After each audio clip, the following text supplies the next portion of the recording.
downstairs. You doing all that Jada to rah-rah, come man. Calm DC, down, I'm man. tired of you, man. Come on, Get Jada to come downstairs. Come on, man. Give me the no. bag, man. Get Jada to come downstairs. Nah, I give it to her. She sleep, man. No, Jada she's sleep, not man. sleep. Jada sleep. Man, come Jada. on, bro. What are you doing, man? Yo, put your hand on me. Yo, what's up, bro? Yeah, all right, Yo. stop. My daughter's Yo, here. don't touch my her, bro. daughter's here. Man, My give me the bag. daughter's... Hey, No, you not. yo, bro. You and your boy. Bro, DC, I bro, swear to God. You and your boy can do it. Hold on, Hey, Jada, you and your boy can do it. Jada is Hey, bro. upstairs. Yo, stop touching Jada my is girl, bro. upstairs. Yo, girl. You heard what I said? Yo, Jada girl. is upstairs. Go Yo, back girl. in the house, DC. Yo, Go girl. back in the house. Oh, Come on. this your man? Yeah. Yes, that's my man. Yeah, bro. Yes, that's my Control man. your man. Yes, You that's my control your No, girl. get Keep your your hand hands out to of yourself, people's bro. face. Yeah. Keep your hand out of people's You face. saw, bro. No, You Lawrence, saw. get back in the car. You saw. Lawrence, Oh, get back in the car. yeah. You want to figure out? It's a rat. You want to figure out? You want to figure out? You saw. You want to figure out? Listen, Why DC, not? stop! Yeah. I'm Jada's upstairs. I'm telling you, I'm gonna knock homeboy beard off. No, if you saw, would put bro. your I'm telling hands you. on me, he wouldn't even have to come out I the put truck. my hands on you. Get I told you to upstairs. give me the bag. Get upstairs and Man, get you my don't daughter. even know this Get dude. upstairs and get my daughter. You don't even know him. Lawrence, Give go me in the the bag. car. I got this, babe. Give me the bag. I'm so sorry I saw. got this. Give me the bag. Why would you gonna do find out. that, DC? You gonna figure out. Get my daughter right now. I'm gonna call the police Big over here. I man, swear to talk. God. If you do Hey, not you forgot your jacket, homeboy. Listen, get... You know what? did. You I should have let him whoop on you. did. You such a coward. Hey, you trying to make somebody know with this clown. such a coward. You can't set wet wood on fire, baby. Let me tell you something. I What you gonna spared tell you me? the last time you put your hands on me. I did not call the police, but tonight I should. Oh, yeah? Tonight I should. I swear to God, if you do not drop that custody case, Y'all in my I'm calling house. the- Come on. If you do not Y'all in drop my that house, custody baby. case, This ain't your house. if you do not, no, this is Sarah's house. Oh, is it? Big dog. I live here. No, this is Sarah's house. You live here. Where's your name on stuff? You got your name on anything? You want to figure out? You got your name on You anything? really want to figure out? You got your name on Do you anything? really want to figure out to get hurt? You sit here and really try to destroy my life every chance you get. I tried can't to even destroy bring your Jada life? her clothes. You trying to destroy my You're a life. coward. I told you don't You're come back weak. over here. You're weak. Why you keep popping You're up over here? weak. I'm You're weak. weak. It started with a bag of clothes and ended in a violent, chaotic brawl that's now flooding every corner of social media. Erica Pinkett thought it was just another tense night with her ex. DC, but what unfolded outside that house was nothing short of explosive. One heated argument. One slap. One man stepping in to protect her in just seconds. What began as a simple drop-off turned into screaming, shoving, and fists flying as Lawrence, Erica's current boyfriend, came face to face with a man from her past. The streets were watching, phones were recording, and the world was about to see the moment everything snapped. People aren't calling this drama, they're calling it a war zone. Now, the slap. The fight and the fallout have everyone choosing sides. And this isn't just gossip anymore. It's personal. The night was supposed to be uneventful. A bag of clothes. A quick exchange. No drama. But when Erica Pinkett opened that door and came face to face with her ex, DC, everything shifted in an instant. What followed was a scene that now lives rent-free across social media timelines. A volatile mix of old pain, rage, and loyalty exploding under the glare of smartphone cameras. DC showed up to the house frustrated, irritated, already carrying the weight of a long custody battle on his shoulders. "Can't even drop off clothes now, man?" he snapped, clutching the bag tightly. "Give me the clothes. I'm tired of this. Tell Jada to come downstairs." Lawrence, Erica's current boyfriend, stepped in calmly at first. "She's sleeping." "You can leave the bag here," he said, trying to keep things from escalating. But DC wasn't here for calm. This wasn't about clothes anymore. This was years of tension bubbling up to the surface. The shouting started small, then grew louder. Words became weapons. DC's voice cracked through the night, each sentence dripping with frustration and resentment. Erica, standing in the doorway, kept her composure as best she could. But her eyes said it all. She knew exactly how quickly this kind of night could spiral, and spiral it did, when Lawrence moved a little closer to create distance between Erica and DC. Everything detonated. According to witnesses, DC reached out in a sudden burst of rage and slapped Erica across the face. The sound was sharp, the shock immediate. Erica froze, not because she didn't expect anger from him, but because she didn't expect it in that moment. In front of everyone, everything after that happened fast. Lawrence, normally calm, composed, the type to de-escalate rather than ignite, snapped. He didn't hesitate. He lunged toward DC like a storm breaking loose. "Stop touching her," he shouted as the two men crashed into each other. Fists flew. Shouts echoed down the block. It wasn't just a fight. It was a collision of two timelines, Erica's past versus her present. Neighbors ran outside. Someone screamed. Someone else yelled, "Call the cops." One of Erica's friends tried to separate them, but the fury was too much. Lawrence wasn't just defending a woman he loved. He was confronting a man who represented everything toxic that she'd been trying to leave behind. And DC. He wasn't backing down either. For him, this wasn't just about Erica. It was about pride, about control, about refusing to let go. "You weak?" Erica shouted through the chaos, her voice shaking but strong. "You try to destroy my life every chance you get. You ain't got nothing without me." DC yelled back, bruised and furious. The argument spilled out into the yard. Someone was recording. Of course they were. In today's world, nothing like this happens without ending up on someone's feed within minutes. The flashing porch lights illuminated the entire scene, Erica clutching her face, Lawrence swinging with his jaw clenched in rage, DC yelling through split lips, and neighbors trying desperately to separate them. It was raw, real, ugly. Then came the sirens. The blue and red lights lit up the night, slicing through the shouting and the chaos. Officers rushed in, forcing both men to the ground as the crowd yelled in overlapping bursts. Lawrence and DC were detained, both looking disheveled, scraped up, breathing heavily. Erica stood on the porch, shaking but steady. When police approached her, her voice cracked. "He slapped me," she said quietly. "In front of my house, in front of everybody." That single sentence turned what had started as a heated dirt argument into a domestic assault case. By the time both men were placed in the back of separate squad cars, the video had already gone viral. Someone had posted it to their Instagram story. Then it hit TikTok. Within an hour, #ProtectErica was trending. Fans flooded the comments with outrage and support. This man put hands on her in front of her man. Nah, he deserves every punch. Lawrence stood 10 toes down, period. This is exactly why some people don't need joint custody. But not everyone agreed on how the situation played out. Some questioned if the brawl could have been avoided. "Violence solves nothing," one commenter wrote. "This is just going to make the custody battle worse." Others, though, didn't care about the legalities. They saw one man attack a woman and another step in to protect her. Behind the viral moment was something deeper, though. This wasn't just a random fight. Erica and DC had years of history, love, betrayal, heartbreak, and eventually legal battles over their daughter. Their relationship ended badly, but the emotional mess never really ended. Every drop-off, every text message, every conversation carried an undercurrent of hostility. Lawrence knew that. But that night, he stepped into the fire anyway. As the officers finished taking statements, Erica's composure began to crack. She wiped tears off her face as she tried to explain how something as simple as picking up clothes became an all-out war in front of her child's home. "I just want peace," she whispered to a friend standing nearby. "I'm tired of this." Police advised her to file an official complaint, and reports later confirmed that a domestic violence investigation was opened against D. Legal experts online were already weighing in, explaining that a slap, even a single one, could carry serious consequences. Meanwhile, in the back of the squad car, DC sat staring at the ground, jaw tight, blood on his lip. Lawrence, in a separate car, stared straight ahead, furious, breathing hard, but unshaken in his decision to step in. In the hours that followed, Erica's name was everywhere. Talk shows, gossip blogs, reaction videos, people dissecting the clip frame by frame, arguing over who said what and who threw the first punch.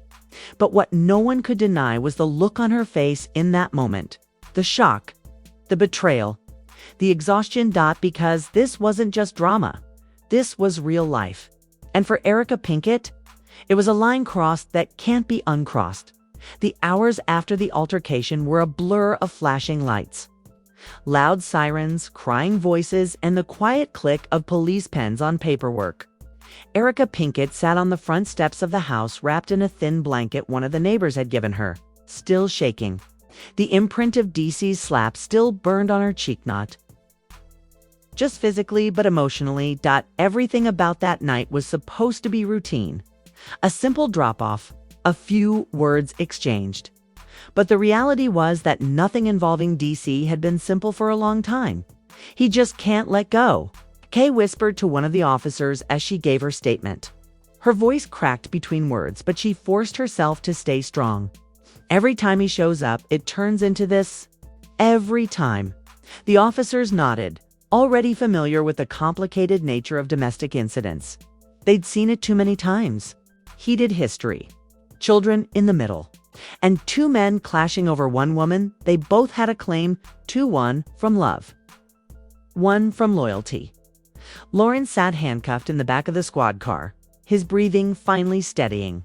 His jaw was bruised, a cut ran across his knuckles, but his eyes burned with something deeper than anger, protectiveness. I wasn't about to let him hit her and walk away, he muttered under his breath to one of the officers. I don't care what happens. He crossed the line.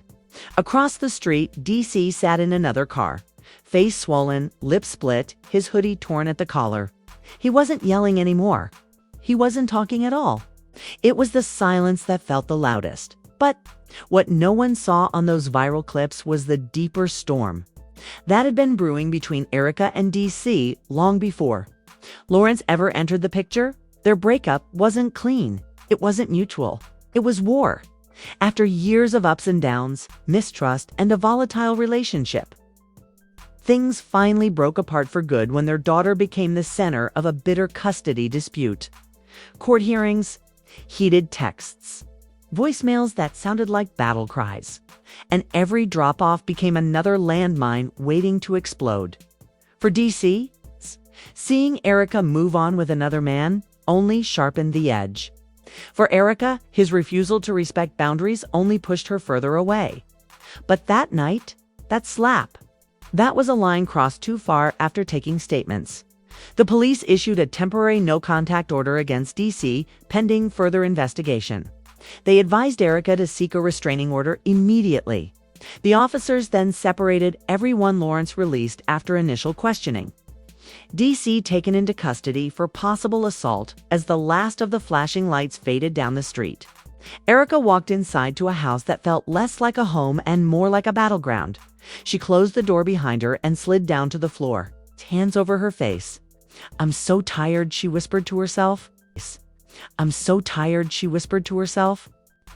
Lawrence, finally free from the patrol car, walked in a few minutes later.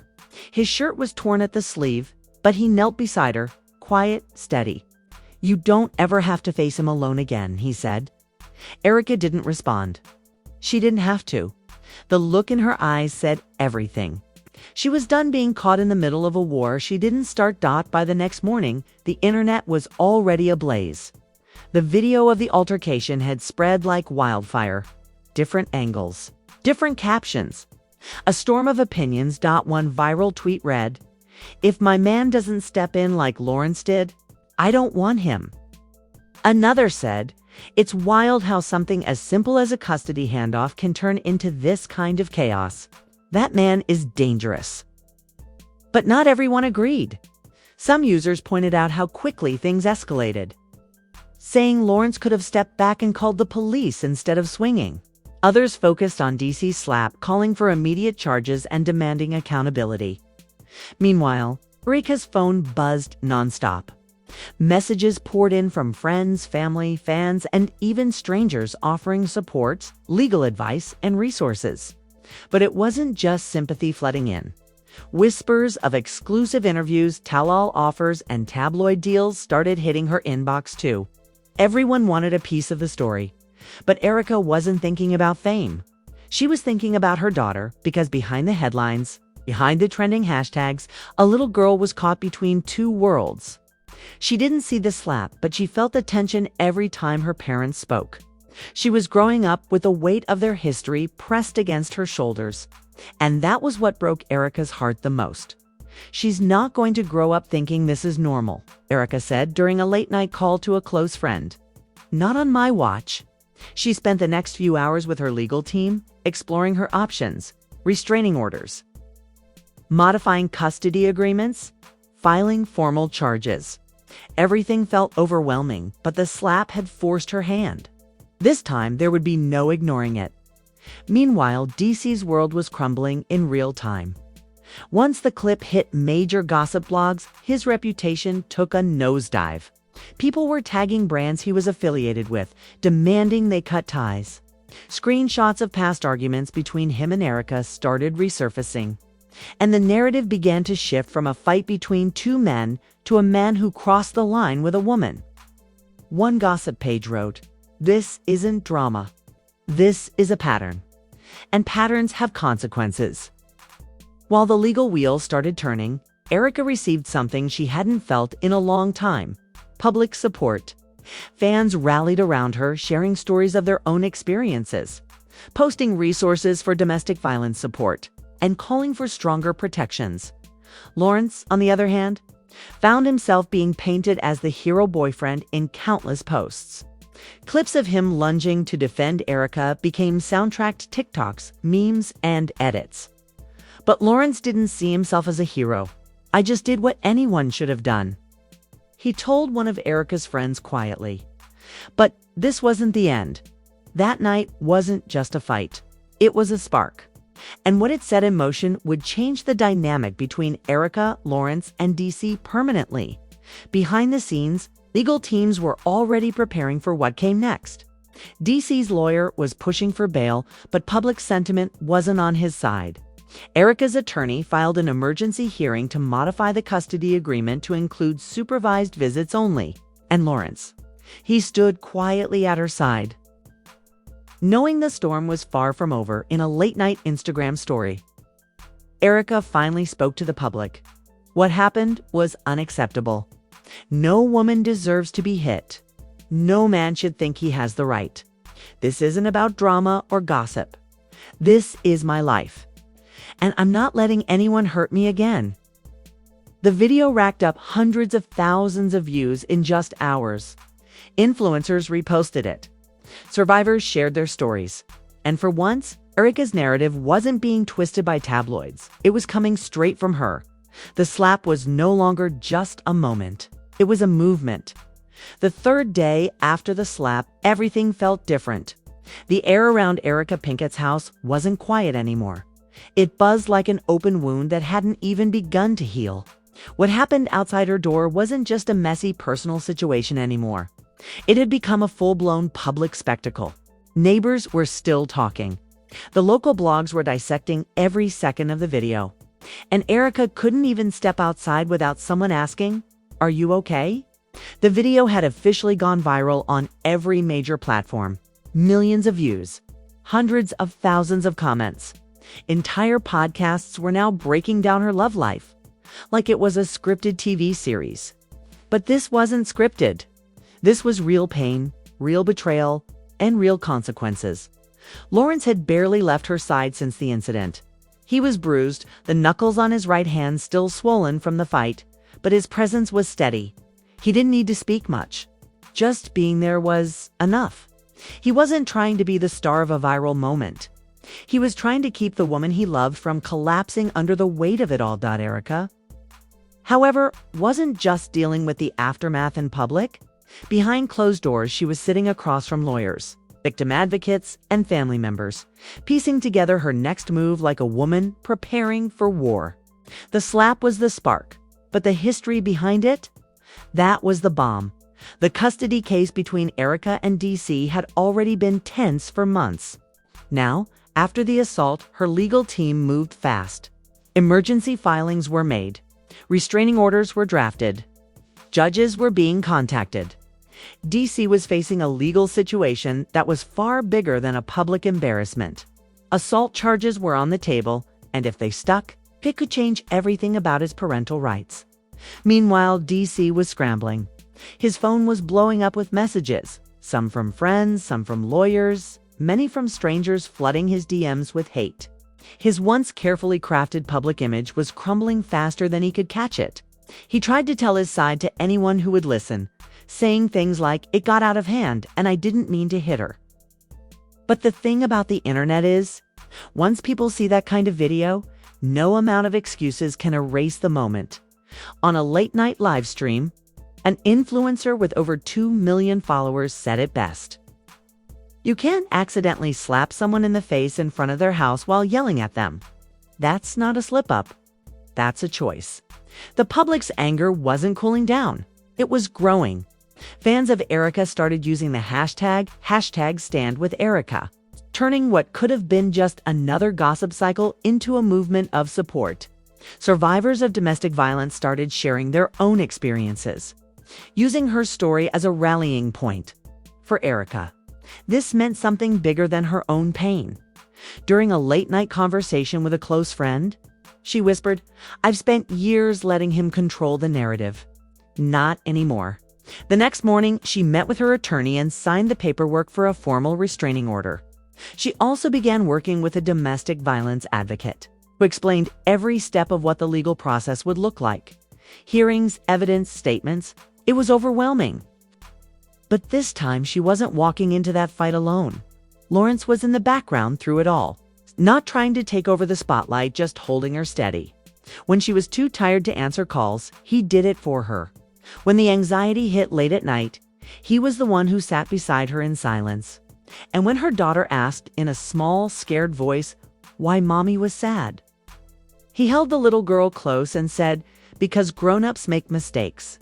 But mommy's strong." DC, on the other hand, was unraveling. Reports surfaced that he was trying to contact Erika despite the temporary order in place. His texts were screenshots waiting to happen. One of them read, "I didn't mean it like that. You're trying to destroy me." Another said, "You're taking my daughter from me over one mistake." But it wasn't one mistake. It was years of volatility that led to this night. And for once, Erika wasn't the one on the defensive. She was taking control. The internet was still spinning reaction videos, interviews, heated debates. But behind the noise, something shifted. Erika wasn't shrinking back like she might have done years ago. She was standing up straighter. She wasn't just reacting anymore. She was leading the conversation. A few nights later, Erika went live on Instagram. Her face was calm, no makeup, voice soft but unshakable. "I didn't want this to be public," she said, looking directly into the camera. "But since it is, let me tell you what's real. No woman deserves to be hit. No man deserves to feel like violence is the only way to make a point. This is bigger than me. This is about anyone who's ever been afraid to speak up." Her comments exploded with love and support. Some people cried on camera. Some shared their own stories.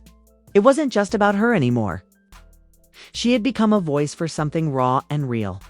And while Erika's name trended in hashtags, DC's name started trending for a very different reason. Court filings leaked online. The assault charge was being processed. People began speculating about his potential custody loss. But the most striking shift happened between Erika and Lawrance. The relationship, which had started off quiet and private, was suddenly at the center of attention. Some fans painted Lawrance as a hero, the man who stood up in the moment. Others questioned if violence should have been met with violence. But Lawrance didn't care what strangers thought. He only cared about the woman he loved and the child she was trying to protect.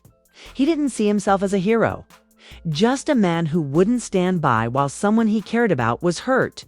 Meanwhile, Erika's team moved to the next legal step, preparing for the upcoming court hearing. Witnesses had been identified. Neighbors who saw the slap were ready to testify. The viral video would likely be submitted as evidence. This wasn't just messy gossip anymore. This was a case, a real one. And through it all, Erika held her head higher than she ever had. Because this time, DC wasn't in control. She was by the time the fourth day came around. The story wasn't just a trending topic. It was everywhere. News blogs, gossip pages, even mainstream talk shows were discussing Erika Pinkett's altercation with DC and the now iconic moment when her current boyfriend, Lawrance, stepped in. Clips of the slap, the argument, and the fight were being replayed in slow motion with dramatic voiceovers. But behind all the sensationalism, the real story wasn't a headline. It was a woman finally drawing a line in the sand. Erica had spent the last few days in a haze of lawyers, statements, support messages, and quiet breakdowns behind closed doors. She wasn't just fighting a legal case. She was fighting for her peace, her dignity, and the safety of her daughter. What happened on that porch was not just the end of a relationship, it was the final, undeniable proof of what she had been trying to explain for years. This wasn't love. It was control. The court date for the emergency hearing came fast. Erica walked into the courthouse that morning with her head held high. Dressed in black, flanked by her attorney on one side and Lawrence on the other. The cameras outside were flashing, reporters shouting questions, fans screaming, "We love you, Erica." It was surreal, like watching her private trauma turn into public theater inside the courtroom. The energy was cold and heavy. DC sat at the other end, eyes down, wearing a suit that didn't hide the tension in his clenched jaw. He avoided looking at her, but she felt the weight of his presence anyway. The judge reviewed the police report, witness statements, and the viral video, which had already circulated nationwide. There was no denying what happened. It was on tape for the world to see. Erica's attorney laid it out clean. This isn't the first time DC has acted aggressively, but this is the first time it's been captured in full view of the public. Ms. Pinkett is seeking a full protective order and supervised visitation rights only, in the best interest of her child. DC's lawyer tried to frame the slap as a moment of frustration, a lapse in judgment. But that argument crumbled fast. The judge replayed the clip in silence. The sound of the slap echoed through the courtroom. Lawrence's voice yelling, "Don't touch her," filled the air. And the look on Erica's face, frozen, shock, fear, heartbreak, said more than any lawyer ever could. Erica kept her composure. She didn't cry. She didn't look away. She let the evidence speak. Outside the courthouse, supporters held up signs. "Believe women, no excuse for violence, and justice for Erica." It wasn't organized by her team. It was organic fans and survivors showing up to stand with her. Meanwhile, social media was in a frenzy. The video from inside the courthouse leaked within hours. And the internet had already declared a verdict long before the judge did. DC was losing support fast. Brands he'd worked with began quietly cutting ties. Comment sections that once hyped him up were now filled with words like coward and abuser. But what surprised everyone was Erica's tone after the hearing. She didn't gloat. She didn't feed the fire. She stood in front of reporters with Lawrence at her side and said, "This is not about revenge. This is about accountability. No one should ever be afraid in their own home. Not me. Not any woman." Her calm hit harder than any rant could have. In the weeks that followed, DC's legal troubles deepened. Assault charges were formally filed. The protective order was approved. His visitation rights were temporarily suspended pending further review. His image, once polished and untouchable, was unraveling in real time. Erica, on the other hand, was slowly reclaiming her life. She hired additional security for her home. She enrolled in therapy not because she was weak, but because she wanted to be stronger for her daughter. She started using her social media platforms to speak openly about domestic violence, something she'd kept quiet about for far too long. In one of her most viral live streams, she said, "For years I thought staying silent kept the peace. I thought protecting his image would protect my child. But silence only protects the person doing the harm, never the one being hurt. Not anymore." The comments were flooded with support. "You are so strong for this. This gave me the courage to leave. Your story is saving lives." Meanwhile, Lawrence remained quietly present. He wasn't basking in attention, despite the internet calling him a hero. When asked about it in an interview, he simply said, "I did what any man who loves and respects a woman should do. That's it." His refusal to make the moment about himself only made people respect him more. The more Erica stepped into her power, the less DC's threats held any weight. He tried sending indirect messages online, tried to shift narratives, but people weren't buying it anymore. His words were drowned out by a movement that, was now bigger than both of them. But the real turning point wasn't a headline or a court ruling. It was a quiet night at home when Erica tucked her daughter into bed. For the first time in a long time, the house was calm. No shouting. No fear. Just silence. Her daughter whispered, "Mommy, are you happy now?" Erica smiled softly, kissed her forehead, and said, "Yes, baby. Mommy's happy now." That moment, not the viral clip, not the courtroom, was the real victory. Because Erica Pinkett wasn't just surviving anymore. She was free. What started as a late-night confrontation turned into something much bigger than a headline. Erica Pinkett didn't just survive an attack. She drew a line, stood her ground, and forced the world to see the truth in real time. That slap wasn't just caught on camera. It exposed years of quiet pain, buried battles, and the strength of a woman who refused to be silent anymore. This isn't just gossip. This is a reckoning. A reminder that love without respect is a cage, that silence protects abusers. And that one moment can flip the entire narrative. Erica's pain became her power. And that power, it shook the internet, the court system, and a man who thought he'd never be held accountable. But this story isn't only about Erica. It's about every person who's been gaslit into silence. Every survivor who's ever thought no one would believe them. Every woman who's ever had to smile through pain. Let this be the moment. Not just another viral clip, but a wake-up call. If you've ever felt trapped, you are not alone. If someone has ever crossed that line with you, it's not your shame to carry. It's their accountability to face. Stand up. Speak up. Protect your peace like it's gold, because it is. This is your sign to choose you. If you're ready for more raw, unfiltered truth, hit that subscribe, turn on notifications, and stay locked in. Because this isn't just the end of one messy chapter. This is the start of a movement. A story where silence dies and strength speaks louder than ever. Hashtag no more silence. Hashtag stand with Erica. Truth wins.